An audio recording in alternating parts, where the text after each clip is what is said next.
The Mongols built the world's biggest empire of land that was all connected. With its start by Genghis Khan in 1206, the Mongol Empire covered Asia, parts of Eastern Europe, and the Middle East. As fighters and rulers, the Mongols helped bring together different languages, groups of people, and religious beliefs. Their achievements and unique ways of keeping clean have been known for a long time. Many people who lived during the Mongol era, let alone people who live today, think that their cleanliness was at best very basic. It was because the Mongols respected water so much that they didn't mess with it or pollute it, so they were dirty and untidy for most, if not all, of their lives. Many people from other cultures thought the Mongols' strange ways of keeping themselves and others clean were gross, because they believed animals could heal and because of the way they ate and how they cleaned themselves. Gout was treated by sticking the affected body part in a deceased animal or person. Gout, which is caused by eating and drinking too much, was common among the Mongols. While in the Golden Horde, 14th century traveller Ibn Battuta visited the home of a sultan's daughter whose husband was suffering from gout and was unable for this reason to go about on his feet or to ride a horse, and so used to ride only in a wagon. This disease is widespread among the Mongol. Genghis Khan's grandson Kublai Khan was ruler of China for most of the 13th century. He had such bad gout that it made it hard for him to move as a fighter and as a leader. They were told to put their feet in the chest of a dead horse to get rid of gout. But horses weren't the only choice. He told Zul, a Mongolian general, to find a child with red hair and put his foot in that child's stomach instead of a horse. This method was tried on 30 kids by Zul. In the end, his pain didn't go away, so he stopped going to the doctor and fed his guts to dogs. The Mongols put water in their mouths before using it to wash their hair. In the 1250s, Franciscan missionary William of Rubruck traveled all over the Mongol Empire and wrote about his experiences. Rubruck wrote about Mongol haircuts and said that men shaved parts of their heads, temples, necks, and the forehead as far as the crown of the head. After that, knots were made out of the long hair on the sides of their heads. In the same way, women cut the front of their heads when they got married and let their hair grow out. He went on, when they want to wash their hands or head, they fill their mouths with water, which they let trickle onto their hands, and in this way they also wet their hair and wash their heads. The Mongols respected water and didn't want to hurt it, so that's how they wash their hair. Sources from the time of the Mongols say that Genghis Khan ordered that anyone whose face was touched by water that then went back into the source of the water would be killed. So it seems likely that the process was made to keep the Mongols from spilling water back into the source. Mongols had a retainer or servant to suck out blood from arrow wounds. Since the Mongols liked to shoot arrows, they often got hurt by them. Genghis Khan was hurt more than once, but the men who worked hard to draw blood from his cuts saved him. A book from the 1300s called The Secret History of the Mongols says that when Genghis Khan cut his neck and started bleeding violently, his bodyguard Yelme sucked out the blood which he swallowed or spat out. When Genghis Khan asked for something to drink, Yelme went to get kumis, fermented milk, and water, which he gave to him. This was probably to keep him from getting dehydrated after working all night to stop dangerous blood clots. Rashid al-Din, a Persian doctor and writer who died in 1318, wrote down something he thought the Khan said. Genghis Khan was said to have said that the exercise that drained blood brought back the spark of life which had departed, and he could move again. Under no circumstances could a Mongol urinate in a body of water. The Mongols believed that water was holy, and that disturbing or polluting it was a crime that could lead to death. There were rules against washing clothes and cleaning your body or hands in the spring or summer because people were afraid of thunderstorms. However, letting bodily waste into a stream, river, or other similar body of water was one of the worst crimes. Many religious taboos became legal under Genghis Khan. For example, the Mongols don't let people urinate in moving water or inside their homes for fear of upsetting spirits. Someone who urinated in either one on purpose would be put to death. When a Mongol accidentally peed, they were fined a lot of money, and the money was used to clean the insulted person's home and things. While that cleaning was going on, no one dare enter the dwelling or take anything from it. Mongols punished anyone who washed their clothes. The Yasa, which was a set of rules written by Genghis Khan, said that Mongols couldn't wash their clothes in running water. William of Rubruck thought it was because people were afraid that washing their clothes would make thunderstorms happen. Some scholars think the rule only applies during thunderstorms. "They never wash clothes," wrote Rubruck, "for they say that God would be angered thereat, and that it would thunder if they hung them up to dry. Thunder they fear extraordinarily. And when it thunders, they will turn out of their dwellings all strangers, wrap themselves in black felt, and thus hide themselves till it has passed away." Their refusal to wash clothes was taken seriously, and those caught did get beat up. The Khan told his Mongol people to wear the same piece of clothes over and over until it was worn out. If a high-ranking official was hurt, they were placed in the open cavity of an ox. In 1274, when the Mongols attacked Xiang to fight the Song kingdom, a projectile hit one of the warriors and hurt his shoulder. After he was again hit with an arrow, Bayan, one of Kublai Khan's most trusted commanders, ordered that one cut open the belly of a water buffalo and put him in the inside of it. After a good while then, he revived. Both water buffalo and cows were used because their bodies kept people alive by keeping them warm. The fact that raising animals was so important to the Mongols also suggests that only very important men did it. Dirty hands and dirty clothes were the norm among Mongols. The Mongols didn't clean much. People say that when they ate, they got grease, fat, dirt and meat on their hands, which they then wiped off on their clothes, which were also rarely clean.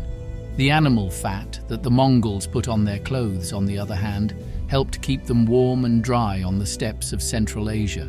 The Mongols often put fat and grease on their outerwear to keep it dry and protect them from wind and water. If they washed their clothes, that layer would have been removed. The Mongols did have other cleansing practices, however. William of Rubruck recounted, "All things which are sent to the court they take between fires, and for this they retain a certain portion of them. They also cleanse all the bedding of deceased persons by taking them between fires. For when anyone perishes, they put aside all that belongs to him, and they are not allowed to the other people of the Ordu until they have been purified by fires." For the Mongols, fire was a link between heaven and earth. It cooked their food, kept their homes warm, and finally got rid of all the bad things in the world. The 1240s saw Friar John of Piandakarpain visit Kuyuk Khan's court. He was told, "Fear not, we only make you pass between these two fires, lest perchance you think something injurious to our Lord, or if you carry some poison, for the fire will remove all harm." Mongols were aware of contagion and quarantined the sick. The Mongols didn't know much about germs or how diseases worked, but they did know about contamination and how important it was to keep strangers away when someone was sick. If a member of the great household or Ordu got sick, William of Rubruck said, the Mongols would place guards all round the Ordu, who permit no one to pass those bounds. For they fear lest an evil spirit or some wind should come with those who enter. They call, however, their priests, who are these same soothsayers. The Mongols thought that sickness was a sign of mental imbalance, and they also wanted to keep themselves clean from whatever the sick person had done to get sick. Still, they knew that sending sick people into a city that was under attack would only cause more sickness and damage. Gabriele de Mussi, a historian, says that when the Mongols took over Kaffa in 1346, they threw mountains of the dead. Consequently, The whole of the air inside Kaffa was infected and the water poisoned by the corrupt putridity of the corpses, and so great became the stench that hardly 1 out of 1,000 remained to try to flee the Mongol army. Spitting out a piece of food could cause your demise. The Mongols thought that choking during a meal was caused by a cursed spirit that needed to be killed. The crime was twice as bad if someone choked on food and then spit it out. Not only did the person throw away food, but he also made the place where he ate dirty. According to John of Pian-del-Carpin, if anyone takes a morsel and, unable to swallow it, spits it out of his mouth, a hole is made under the dwelling, and he is dragged out by that hole and without any mercy put to death. Hu Sihui wrote a food and nutritional guide in China in the 1400s that has a different view on spitting. It is better to spit short distances than long distances, says Hu Sihui's Yin Shan Zheng Yao, which was written during the Mongol era and the Yuan kingdom in China. It's better not to spit at all than to spit close together. This difference could mean that there were different ways to spit and maybe different ways to punish each type. The Mongols found unique ways to preserve perishable meats and horse milk. Jean de Joinville, a French historian, said that the Mongols cooked slices of raw meat by putting them under their saddles. People say that the Mongols ate a lot of meat, but this may not have been entirely true. They may have done this to help their horses' saddle sores. The Mongols usually ate mutton and lamb, but they were also known to eat horse meat, as well as the meat of dogs, wolves, mice, and even people when they had no other choice. People say that Mongols ate raw meat, but they actually boiled it a lot to keep its spiritual qualities. When they were really hungry, they would eat something that wasn't cooked. They rinsed out the dish in which they are about to put it with some of the boiling broth from the kettle, which they pour back into it after the meat was done.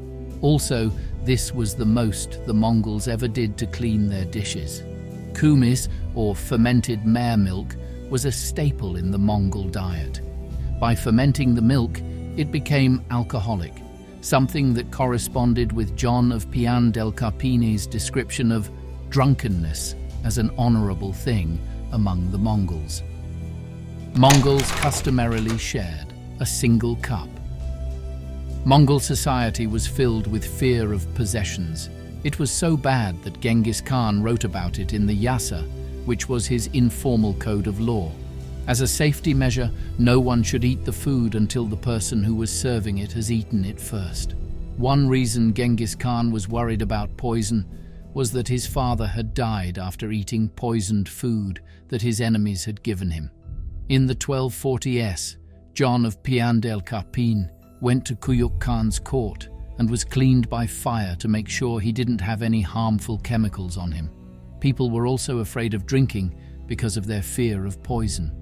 Chinese people who went to Mongol feasts saw that a single bowl or cup was passed around so that everyone could use it. From what William of Rubruck describes, the practice, though needed for precautionary measures, was also somewhat fun. During one celebration, he witnessed a playful exchange. One takes a full cup, and 2 others, Mongols, are on his right and left, and thus these 3 come singing and dancing towards him who is to take the cup, and they sing and dance before him. When he holds out his hand to take the cup, they quickly draw it back, and then again they come back as before, and so they elude him 3 or 4 times by drawing away the cup, till he hath become well excited and is in good appetite. And then they give him the cup, and while he drinks they sing and clap their hands and strike with their feet. Mongols didn't feel the need to relieve themselves away from the group. When William of Rubruck went to see the Mongols, he was worried about 2 things. The first was that he couldn't successfully preach Christianity because he didn't speak the language. The second, though, was how close the Mongols went to the bathroom. On one occasion, Rubruck's Mongolian companions were seized with a desire to void their stomachs. They did not go away from us farther than one can throw a bean. They did their filthiness right beside us while talking together, and much more they did which was vexatious beyond measure. Mongols were not allowed to eat animals struck by lightning. When it came to eating meat, the Mongols only had one rule. They ate all kinds of animals, like foxes, wolves, rats, and even their own horses. But if an animal was hit by lightning, it was no longer edible. There were rains that scared the Mongols. It was said that angry spirits would punish people with lightning and noise. John of Pian del Scarpin wrote that storms on the steppes of Central Asia could be dangerous, which backs up the Mongols' fears. The Mongols thought that storms and everything they brought were bad, so any food that came from an animal that had been struck by lightning was also thought to be bad. We hope you liked this video. Watch another video here.